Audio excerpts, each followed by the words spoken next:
কদিন আগেই ফ্রি ট্রান্সফারে ফরাসি ক্লাব পিএসজি থেকে নিজের শৈশবের ক্লাব রিয়াল মাদ্রিদে যোগ দিয়েছেন কিলিয়ান এমবাপ্পে। তবে পিএসজি ছাড়লেও এখনও ক্লাবটি থেকে এমবাপ্পের পাওনা ৫ কোটি ইউরো, বাংলাদেশি টাকায় যা প্রায় ৭২৫ কোটি টাকা। তবে তা দিতে অস্বীকৃতি জানিয়েছে ক্লাবটি।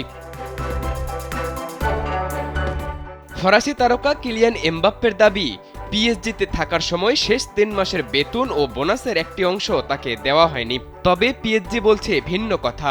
এমবাপ্পের কোনো বকেয়া নেই জানিয়ে ক্লাবটির দাবি, ওই অর্থ আগেই ক্লাবকে ছাড় দিয়েছেন তিনি। মুখোমুখি অবস্থানের কারণে বিষয়টি গড়িয়েছে আদালত পর্যন্ত। ২৫০টিরও বেশি ডিজাইন অপশন নিয়ে ওয়ালটন স্মার্ট ফ্রিজ, বোঝে আপনার প্রয়োজন।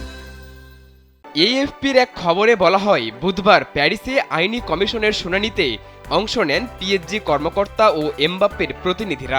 এক সপ্তাহের মধ্যে এমবাপ্পের বকেয়া টাকা পরিশোধ করতে পিএসজিকে নির্দেশ দিয়েছে ফ্রেঞ্চ লিগের আইনি কমিশন।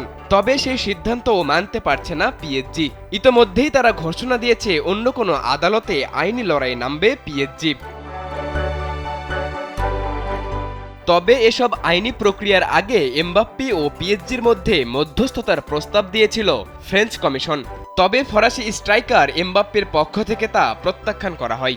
এরপর ফ্রেঞ্চ কমিশন পিএসজিকে টাকা পরিশোধ করতে বললে পিএসজি জানায়, এ বিষয়ে পূর্ণ সিদ্ধান্ত জানাতে কমিশনের আইনি সুযোগ খুবই সীমিত। তাই তো এ মামলা কোনো আদালতে উঠাতে চায় ক্লাবটি। পিএসজির সঙ্গে এমবাপ্পের সবশেষ চুক্তি হয়েছিল ২০২২ সালে। সেই চুক্তিতে ১ বছরের মেয়াদ বাড়ানোর শর্তও ছিল। তবে ২০২৩ সালের জুলাইয়ে এমবাপ্পে জানিয়ে দেন পিএসজির সাথে আর নতুন করে করতে চান না কোনো চুক্তি। তখন থেকেই পিএসজি আর এমবাপ্পের মধ্যে তৈরি হয় দূরত্ব। নতুন করে চুক্তি না করায় বিনে পয়সায় ছাড়তে হয় এই ফরওয়ার্ডকে। সাদাতুর রাফি, কালবেলা।